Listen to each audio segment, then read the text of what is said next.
First of all, let me say hello to parents, boosters, and student athletes. My name is Rhonda Calloway, and I serve as the Charter School Athletic Director. And I'm so very happy to be standing here in front of you to inform each of you on various opportunities and questions that you may have in regards to athletic scholarships and financial aid assistance for college.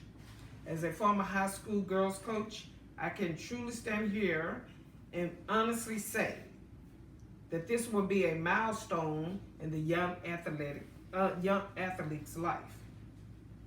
What are scholarships? One main question is, what are scholarships? The answer is, a scholarship is a grant or payment made to support a student's education, awarded on the basis of academic or other achievements as it pertains to higher education. Scholarships are awarded to those individuals who have been diversing their time accordingly. Now, there are different types of scholarships that are designated for various athletic purposes. Parents and boosters, I'm sure that you have sent your child one time or another to continue their education at a higher institution of learning and did not know that scholarships are different.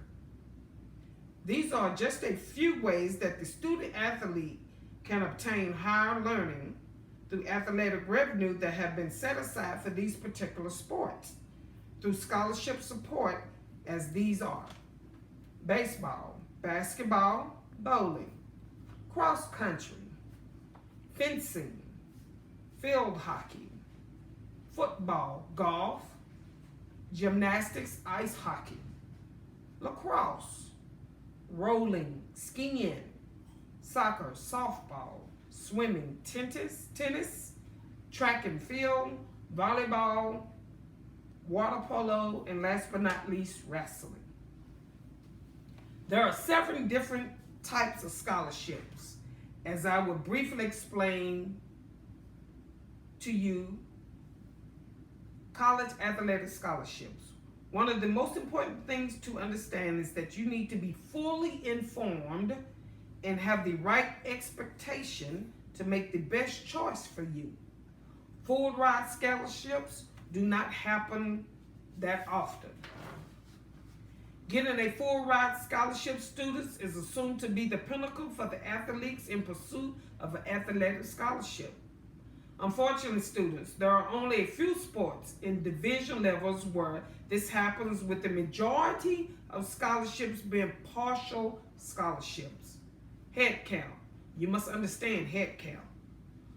Head count are sports, are the college sports where all the scholarships are given full rides. The rest of the college programs are known as equivalent sports. Most scholarships are partial scholarships. Head count sports, full ride scholarships. These are some of the divisions that give full ride scholarships or head count scholarships. Football, NCAA Division 1A only. Men's and women's basketball, NCAA D1 only. Women's tennis, NCAA Division 1 only. Women's gymnastics, NCAA D1 only. And women volleyball, NCAA Division 1 only. Equivalent sports are partial scholarships. All NCAA, NIA, and NJCAA sports except NCAA Division 3.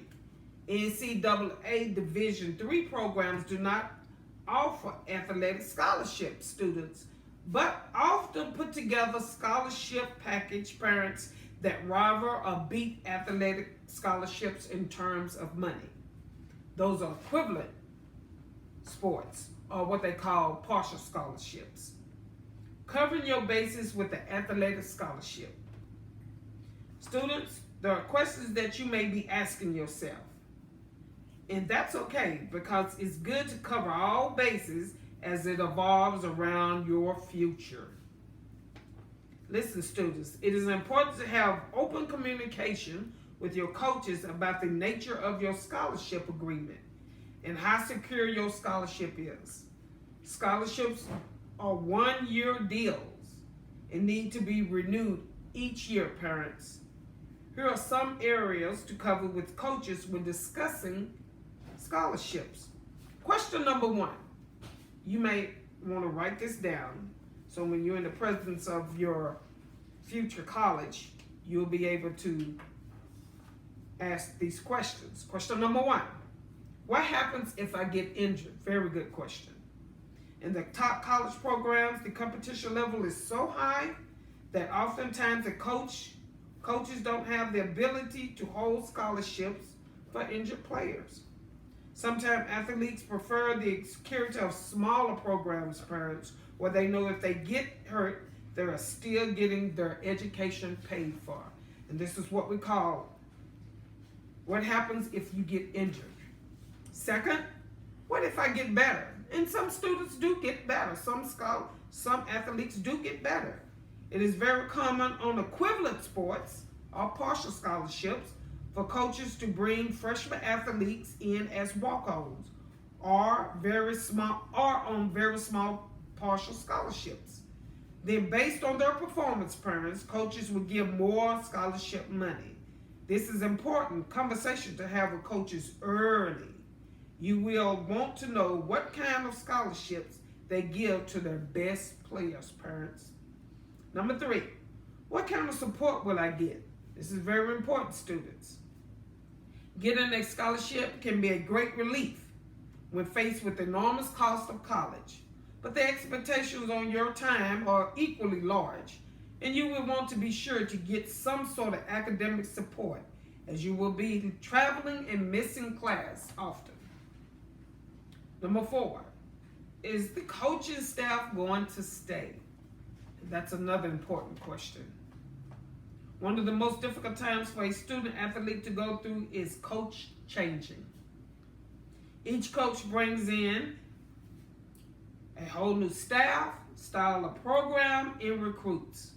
At the top level where sports are big money, this can often leave current athletes in the program in the cold when it comes to scholarship time.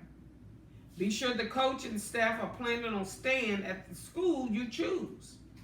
Athletes have twice the amount of research to consider when they prepare for college. The hardest decision to make when planning for college is finding the right fit. Many people can offer advice to you parents to make the decision, but ultimately you need to do what you can to learn anything about colleges so you can make the best decision, students. College. It's not all about sports. Sure, you're a student athlete, you find a college to play. For many seems that is all that matters in recruitment. But in reality, you need to think about your major, academic as just as much. Plus, knowing your major and having plans for life after college will help your recruitment too. College coaches love to recruit players with long-term goals. It proves you are a serious competitor. Look at how your friends are searching for colleges and do more. This is a great point. When you see how much stress non-athletic friends go through in choosing their college, you need to be just as twice as vigilant. Not only you need to think about your test scores and your GPA, but you need to register with the NCAA. They have changed the name now to NCAA Clearinghouse. Being a college athlete means you are a student first and an athlete second. Once you reach your dream of playing college sports, you must be prepared to stay there. Athletes are required to keep up their grades in order to be competitive. Athletes who fall behind academically are left behind on the court. Athletes failing to meet the academic requirement will be unable to compete and are at greater risk of losing their scholarship, parents. This is why picking the right college matters. Ask about the type of resources college have to assist the athlete. Find out who you should meet with to discuss your academic schedule and where you need to go if you need extra help with courses.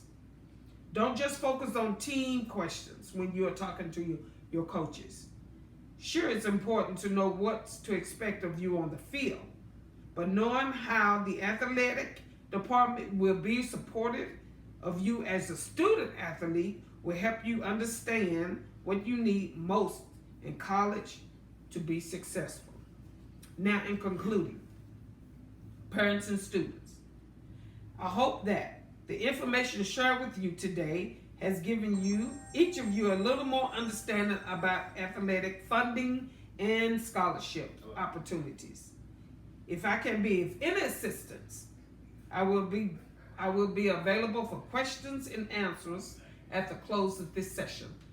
Thank you. My name is Rhonda Calloway, and I am the Charter School Athletic Director. Thank you.